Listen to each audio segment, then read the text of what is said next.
বহরমপুর মুর্শিদাবাদ জেলা তৃণমূল কংগ্রেসের সংখ্যালঘু সেলের উদ্যোগে ও 21শে জুলাই শহীদ স্মরণকে সামনে রেখে মুর্শিদাবাদ জেলা তৃণমূল কংগ্রেসের কার্যালয়ে একটি স্বেচ্ছায় রক্তদান শিবিরের আয়োজন করা হয়।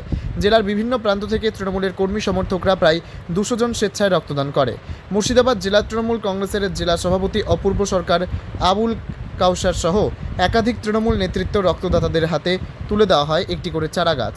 পরিবেশের ভারসাম্য রক্ষা করতে এই এক অভিনব উদ্যোগ নিল তৃণমূল কংগ্রেসের সংখ্যালঘু সেল। থেকে প্রথম দিচ্ছ কেমন এক্সপিরিয়েন্স সমস্যা হচ্ছে কিছু না কোথায় থেকে বাড়ি বাড়ি খুব বছর বলতে নয়, আমরা 21শে জুলাই শহীদকে স্মরণ করে ঠিক তার আগের সপ্তাহে অর্থাৎ 14ই জুলাই বহরমপুর মুর্শিদাবাদ সাংগঠনিক তৃণমূল কংগ্রেসের সংখ্যালঘু তৃণমূল কংগ্রেসের উদ্যোগে আমরা মহতি রক্তদান প্রোগ্রামের আয়োজন করা হয়েছে।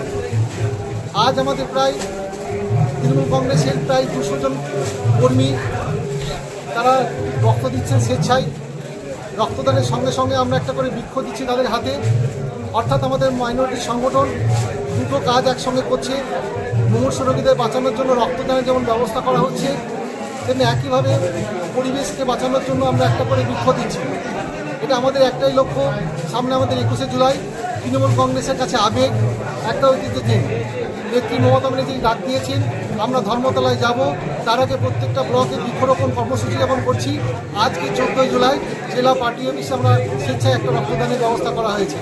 আমরা আজ এই রক্তদানের মধ্য দিয়ে 21শে জুলাই আমাদের প্রচার অভিযান সংখ্যালঘু তৃণমূল কংগ্রেসের শুরু হলো।